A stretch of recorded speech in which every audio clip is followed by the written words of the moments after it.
Die Frenti Rutu Dorobaka. 11 mei moederdag die alla mama in Amsterdam.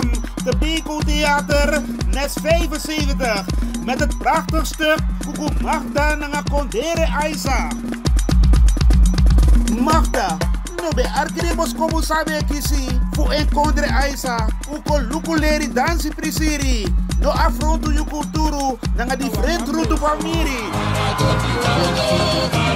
Die Frenti Rutu familie, Bas Berg en Friend na Warimbo Crioro in loop 3 uur Bakadina. Surinaamse keuken aanwezig. Je wasabi van Atori dis Egomorofara. Buy je kaarten online voor maar €23 of eventixshop/SFRYBWZN. Telefoon 020 3300 670 en aan de kassa-tickets verkrijgbaar Kuku Magda Nanga Kondre Aisa. Bahayu Karta no! Mama Horbaka Juno.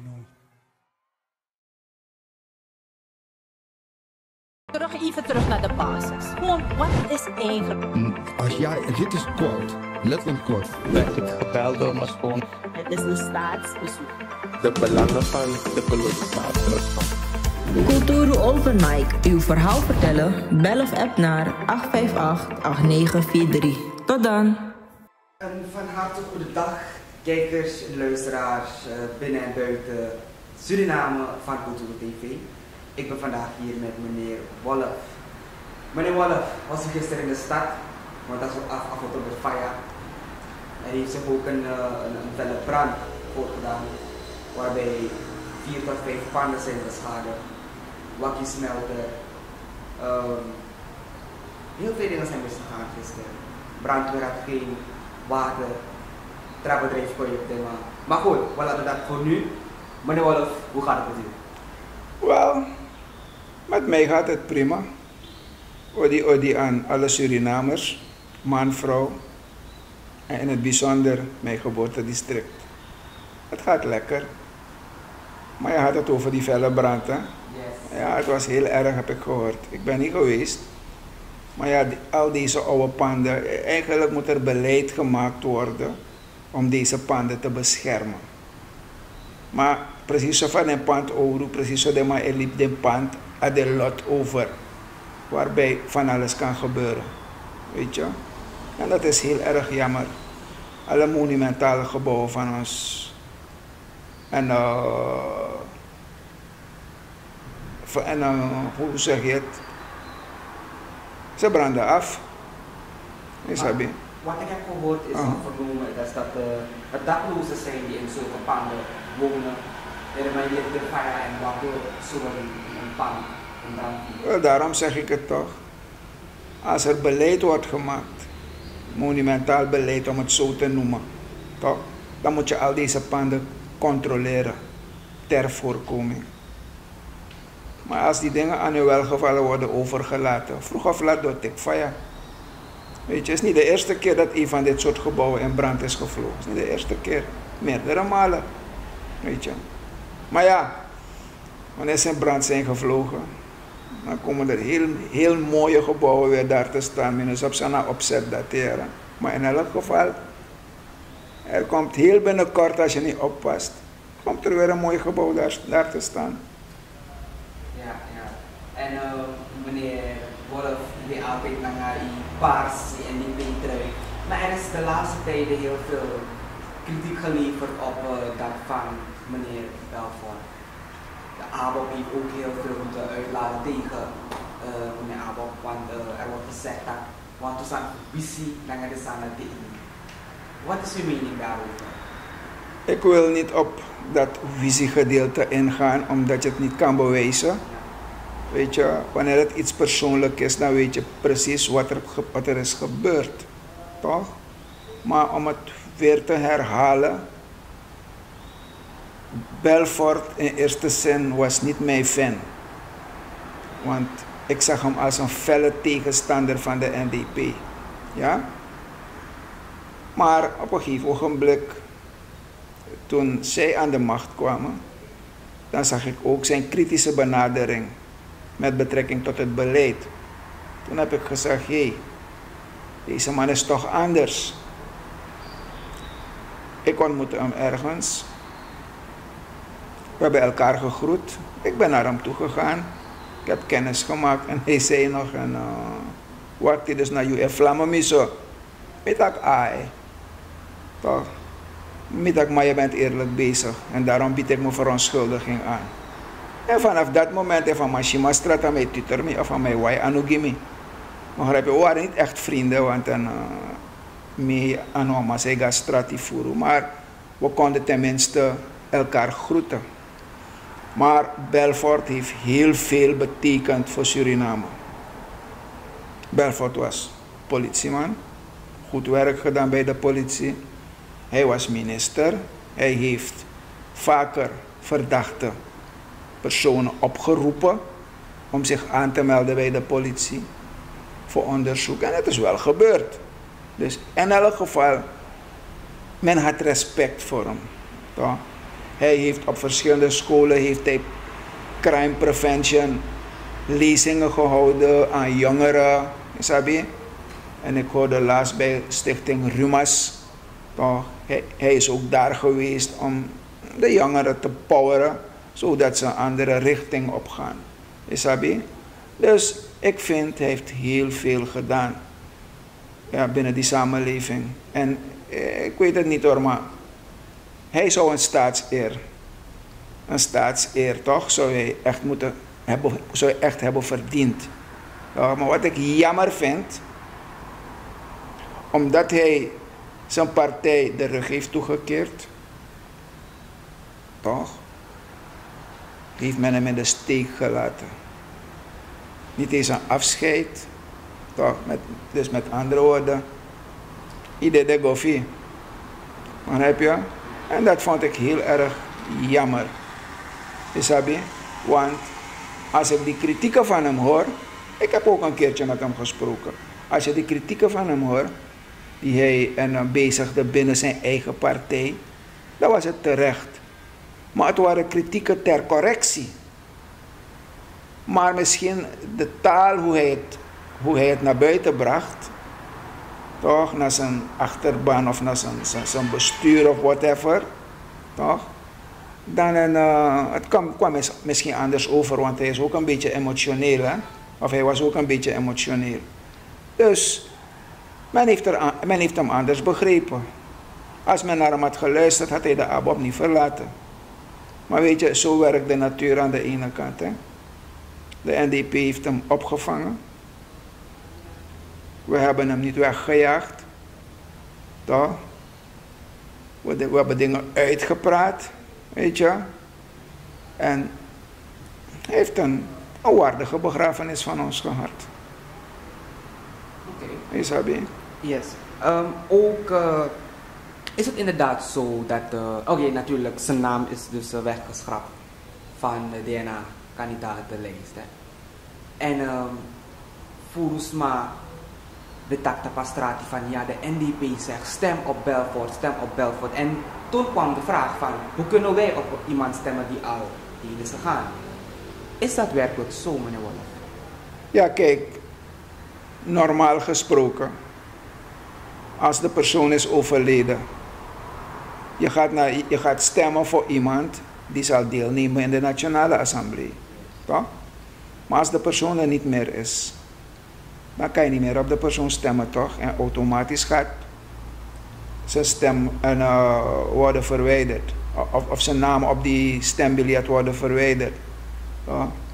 Maar het heeft ook een ander probleem. If je libasting, oudja broeia. Want zij die echt Belfort gezind zijn, zeggen, jongeman, dede, maar toch mijn stem jammer. Maar dan gewoon lassisting. Toch? Is net als hoe wij zijn, toch? Bautisten. Bouterse is er niet meer. Maar zijn ideologie, toch? Die gaat verder. Gaat verder ook in zijn vrouw. Weet je? Dus, we gaan door ermee. Dus zij die Belfort gezind waren, Belfort achterban, ja, als ze hun verstand gebruiken, zullen ze ook zeggen van hé, We gaan door.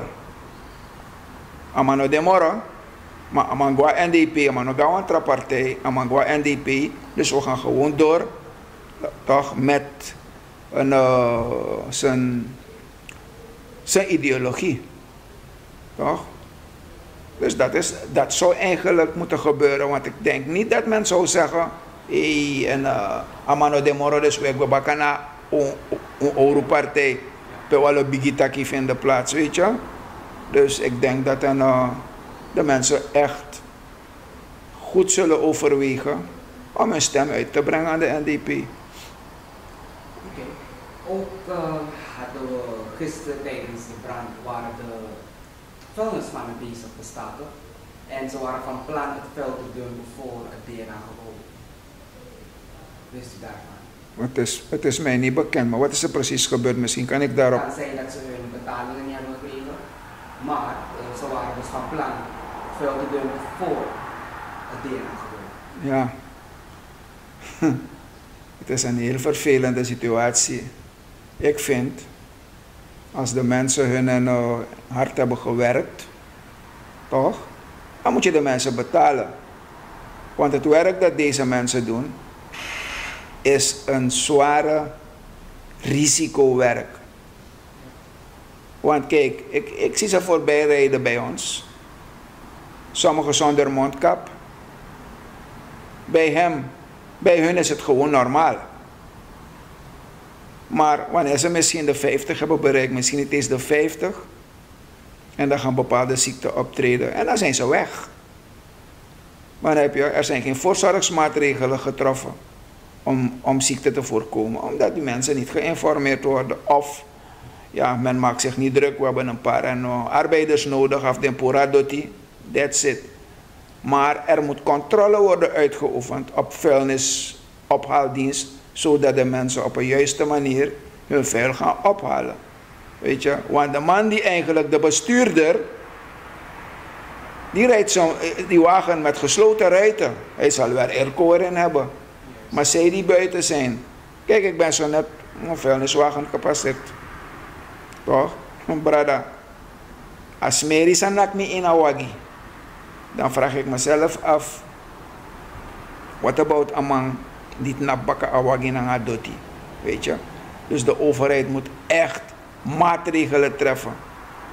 Ik weet niet als ze die instructies hebben gehad, maar dat ze die instructies in de wind slaan, weet ik niet. Maar die mannen moeten gecontroleerd worden, zodat de arbeiders hun werk correct doen. Maar wat dat stukje betreft van DNA-gebouw, ik wil het niet goedkeuren aan de ene kant dat ze het veld daar zijn komen dumpen, want Paramaribo gebruiken ze bijna als een vuilstortplaats nu. Weet je, overal van Paramaribo, nergens van Paramaribo is echt schoon. Dus als dat erbij was gekomen, ja, dan zou het het hek van de dam zijn. Maar ja, die mensen hebben aan de ene kant, komen ze op voor hun rechten en dat respecteer ik. Betaal de mensen, dan gaan ze door met hun werk, dan gebeurt dit niet. Oké. Ook hebben we gezien dat de minister van Volksgezondheid de opening heeft gedaan van gemoderniseerd nieuw kantoor daar aan de Rode Kruislaan, de Zijstraat.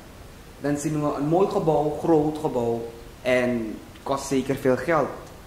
Maar gezondheid is nog steeds op zijn kop. Ja, ik heb het vaker gezegd. Hè. Die mannen moeten kunnen aangeven van, hé, Luko, dit is naar mijn bekkie. Populistisch toch? Dit is naar mijn bekkie. Maar de gezondheid van die samenleving, daar maken ze zich helemaal niet druk. En dat is jammer. Ik heb het vaker gezegd. Je hebt geld om zo'n mooi gebouw op te zetten, maar je hebt geen geld om medicijnen uit het buitenland te halen of je verpleegkundigen of je artsen van een goed salaris te voorzien. Toch?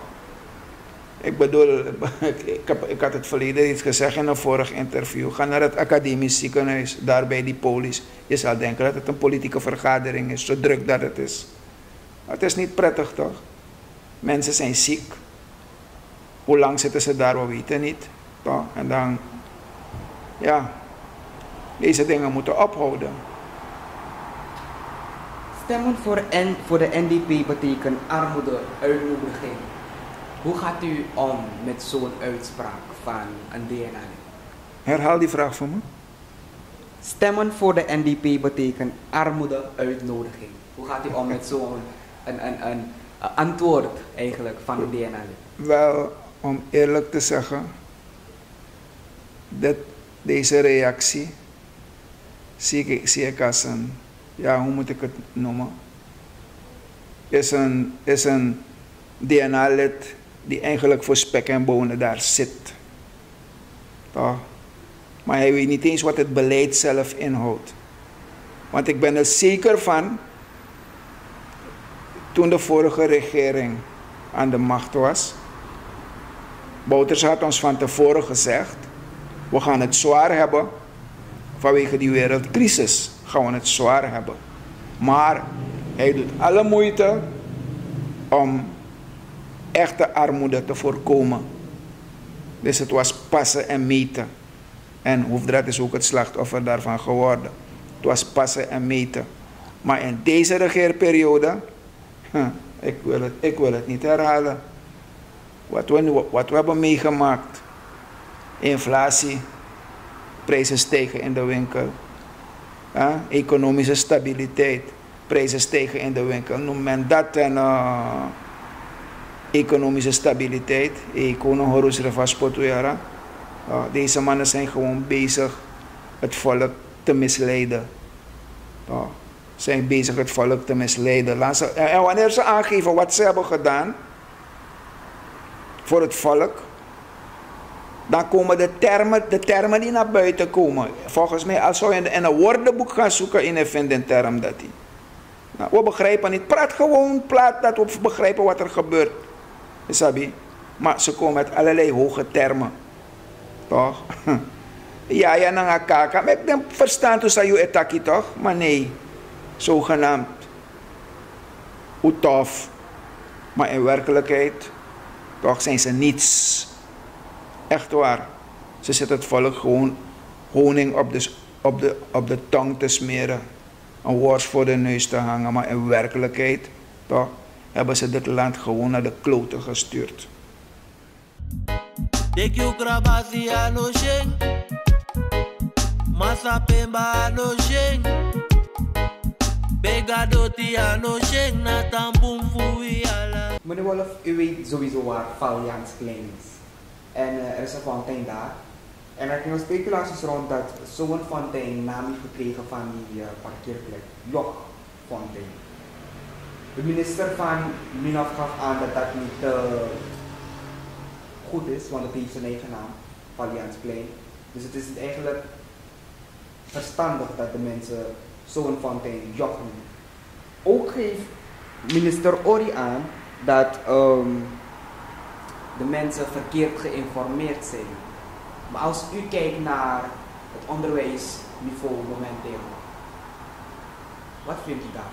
Want er worden continu bewegingen gedaan, ook al worden er verhogingen gegeven aan de leerlingen, hè, die 800 SRD zouden krijgen. Dus het wordt niet 1000. Er worden allerlei verhogingen gedaan, dingen worden gedaan, namen worden veranderd. Maar ons onderwijssysteem blijft nog steeds zo slecht. Het is vakantie en wat kunnen we na de vakantie verwachten? Kijk, voor wat het Valjansplein betreft, je hebt de naam zo net genoemd, ik weet niet wat het betekent. Ik heb me niet echt bezig gehouden ermee. Ja. Maar wat het onderwijs van ons betreft, we zitten in een heel diep gat. Ja? Als leerlingen geen zin meer hebben of gefrustreerd zijn, willen niet meer naar school gaan. Sommigen belanden in de criminaliteit. Sommigen gaan hosselen om aan geld te komen. Sommigen kunnen niet eens busgeld betalen om op school te komen. En het onderwijssysteem zelf, ja, laat veel te wensen over. Weet je, ik denk zelfs de leerkrachten begrijpen het systeem niet. Ja? En als je nu de mensen, de jongeren die de leeftijd van 18 jaar hebben bereikt, een x-bedrag geeft. En wat about die leerkrachten die een achterstallig geld moeten krijgen? Toch? Onderwijs is de basis voor iedereen. Het was ook de basis geweest van Ori. Dus je zou het onderwijs hoog in het vaandel moeten houden. Toch? Maar bij deze mensen is het onderwijs niet belangrijk. Kijk, ze hebben op de begroting, hebben ze volgens mij een bedrag van 100 miljoen is begroot. Wat is met die 100 miljoen gebeurd? Ja? En dat vind ik jammer toch? Dus de man etak den sani, maar de man denkt morofara. Ons onderwijs, ik weet niet wat ik meer moet zeggen over ons onderwijs hoor. Maar het zit in een heel diep gat. Kinderen zijn gefrustreerd, tien effect aan leerkrachten, tien effect onderling in klas. Het lijkt op een showtime, weet je. Maar aan de ene kant is het niet goed, maar aan de andere kant begrijp ik het. Isabi, ik begrijp het. Die begeleiding is helemaal slecht. Ja. Meneer Wolf, ook is meneer Melvin Bouwva tekeer gegaan. Op dat van de brandweermannen van gisteren. Dat een dompelpomp Noroko, om het water uit te pompen in de Suriname rivier. En dat andere bedrijven zo'n brand moesten ondersteunen, te blussen. En dus geeft meneer Bouwva een felle reactie op Facebook die eigenlijk heel viraal is gegaan. En mensen vinden van hij moet niet praten, bepaalden vinden van de NDP heeft het niet goed gedaan. Maar als we alle fouten van de NDP achterlaten, denkt u dat de komende verkiezing mogelijk u of de NDP wint, het goed kan komen? En als je fouten hebt gemaakt, toch? Als schade heavy. Ja, als je fouten hebt gemaakt, ga je moeten corrigeren, toch? Want op dit moment volgen we deze regering kritisch. Ik ben NDP'er. Maar bij de komende verkiezing, als de NDP de verkiezingen moet winnen, zal ik de NDP ook kritisch volgen. Ja? Want ik kan niet tegen onrecht. Maar om terug te komen op het probleem van de brand. Je komt met een dompelpomp. En terwijl je volgens mij nog 2 hebt bij de brandweerkazerne.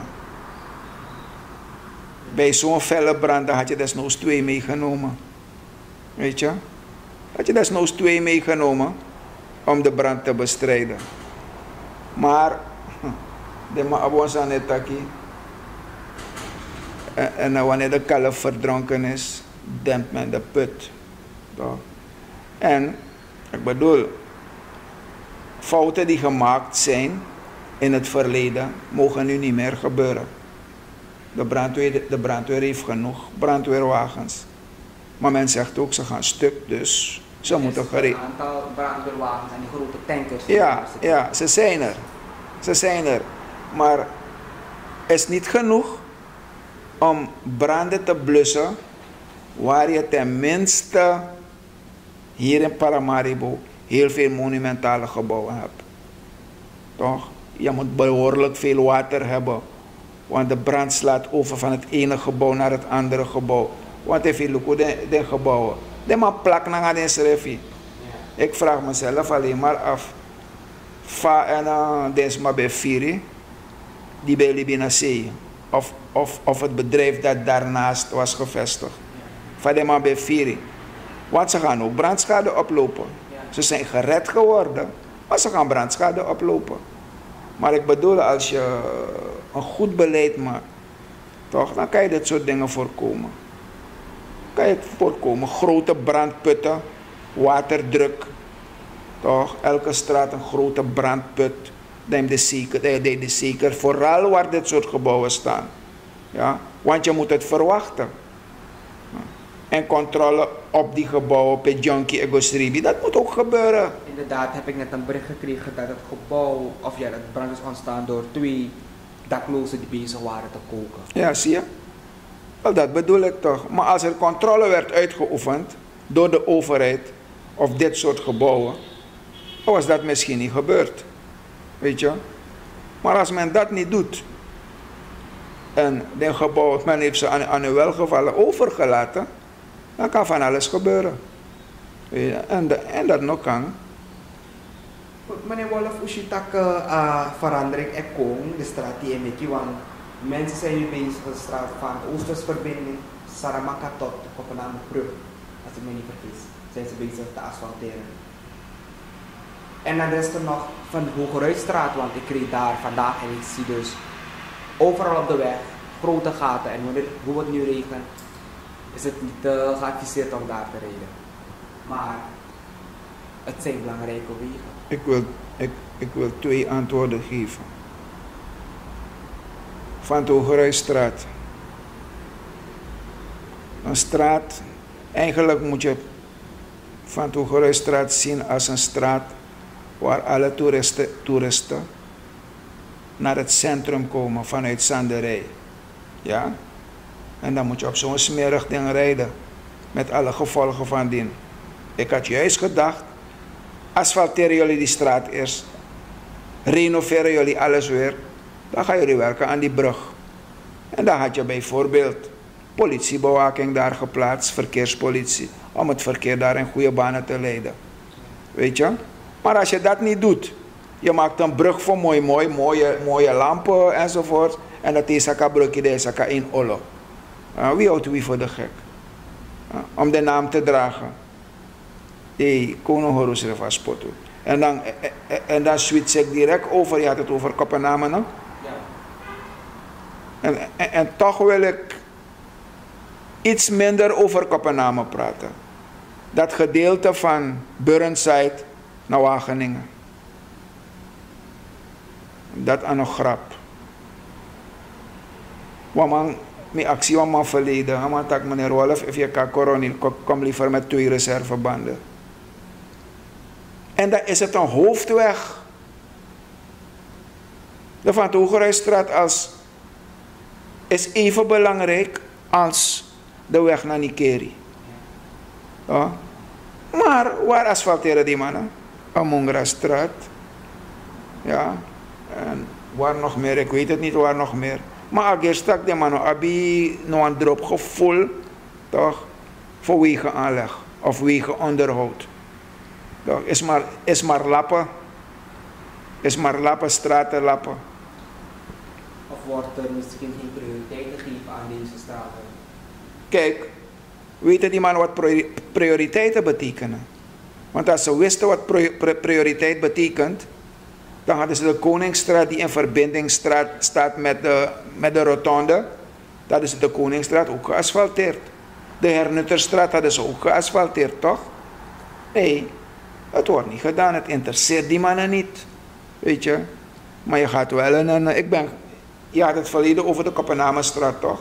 Ik ben over de Kopenhagenstraat gereden. En veel van mij ontwijk de Olo.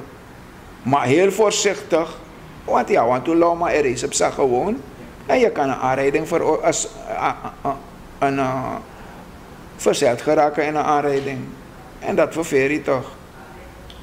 Goed, meneer Wolf, op zo'n goede vrijdag.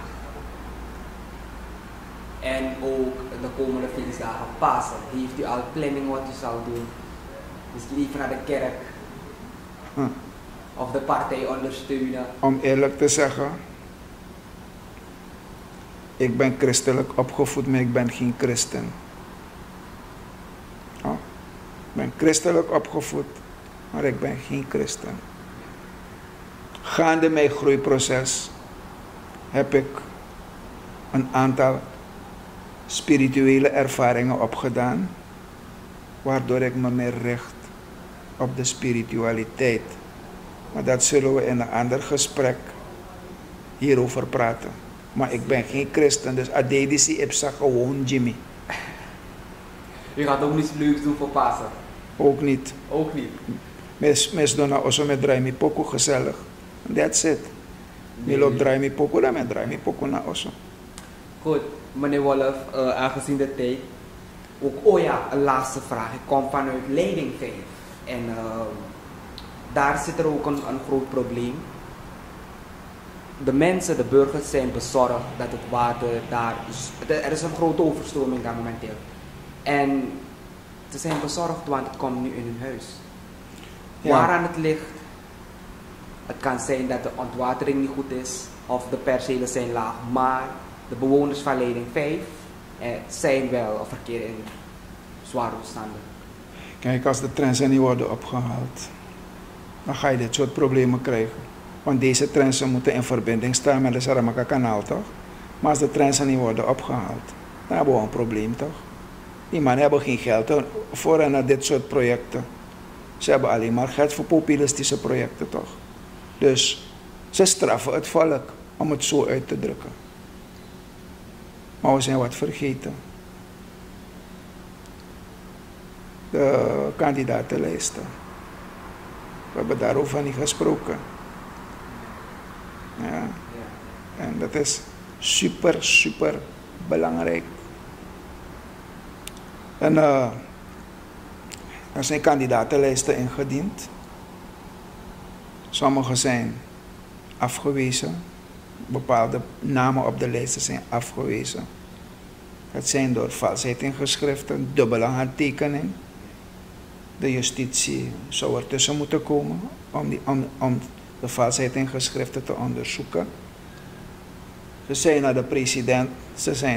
naar de president gegaan die bevoegd is om maatregelen te treffen. En ze zijn allemaal afgewezen. En op een gegeven ogenblik heeft de NDP, de advocaat van de NDP, ze zijn in hoger beroep gegaan, omdat zaken niet op een correcte wijze zijn opgelost. Weet je. Maar wat ik heel erg jammer vind, en er moet wetgeving hierop komen. De president, je gaat in beroep bij de president. Maar de president is ook een vorm van conflict of interest. Om het zo uit te drukken. Conflict of interest. Want aan de ene kant ben je voorzitter van de VAP. En aan de andere kant ben je president. Hoe objectief ben je om zaken te onderzoeken en een besluit te nemen? Want belangen kunnen spelen, toch? Belangen kunnen spelen. Dus ik vind dat de rechterlijke macht duidelijk een besluit zou moeten nemen. Ja? Want als je dat niet doet, dan zit je in een groot probleem. Ja? Want wat gaat er straks gebeuren?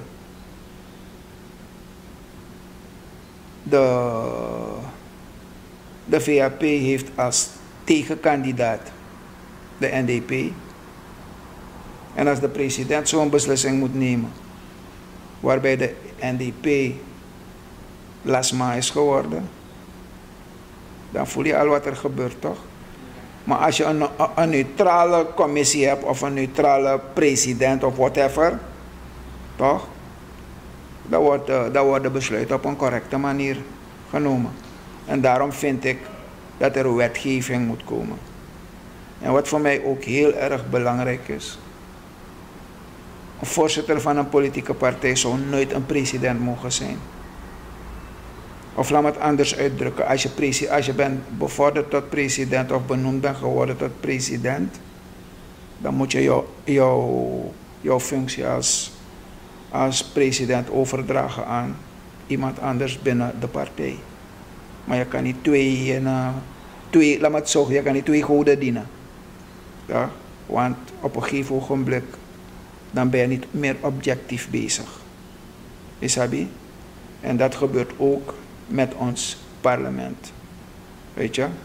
En ik heb het al gezegd. Die kwestie van Belly. Ik vind het jammer dat zijn eigen partij, waar hij was, hem in de steek heeft gelaten. Weet je? De voorzitter, hij was nog assembleelid.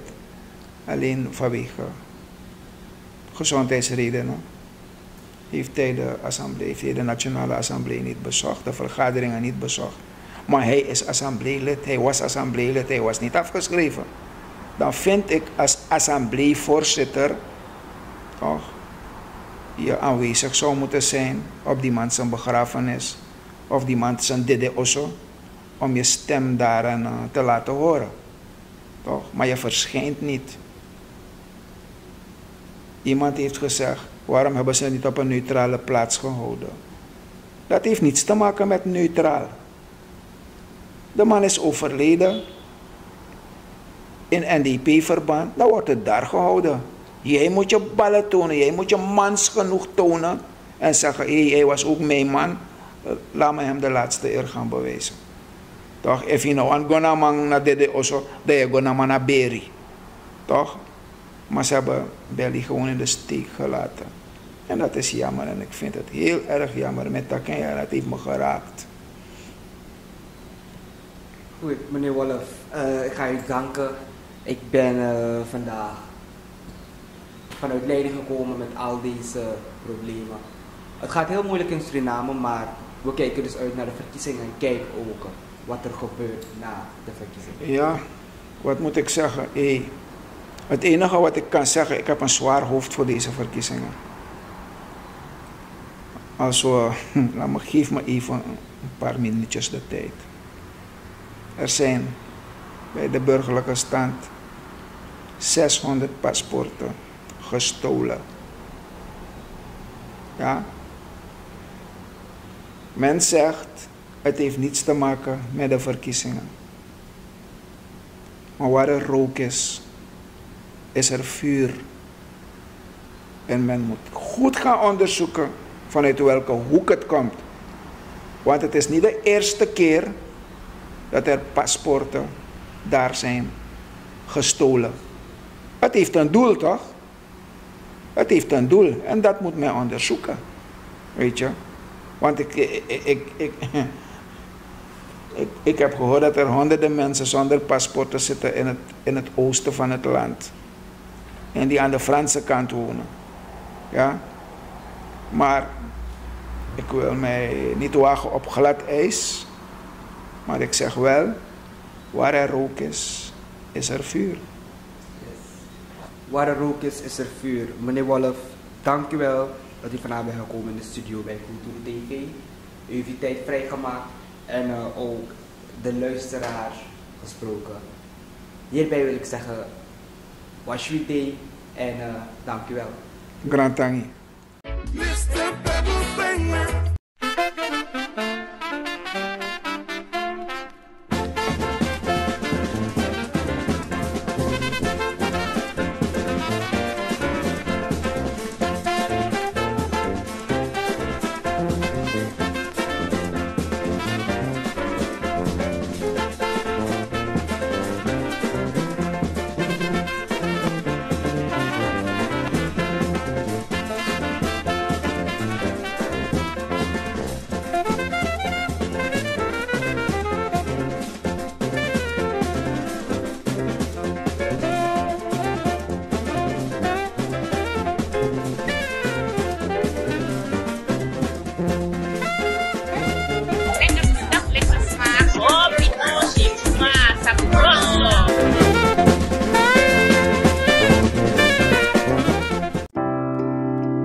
Zorgen moet je doen, niet maken.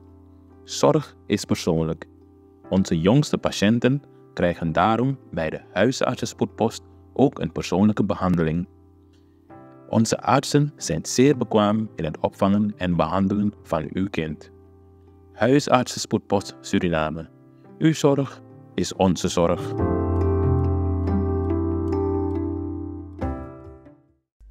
Ben jij een gedupeerde van de toeslagenaffaire, ouder, kind of ex-partner? Ga dan naar stichtingherstel.nl. Herstel met dubbel L. Met Stichting Herstel kom je er wel.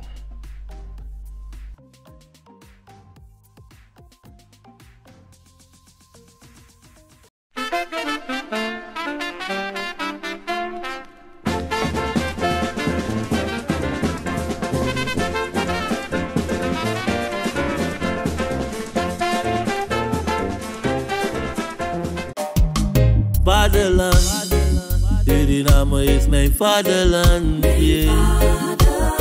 vaderland. Suriname is mijn vaderland. Suriname is een heilig land. Maar we doen wat toe onheilig staan. Toe pijnig man. Maar die man niet veilig staan.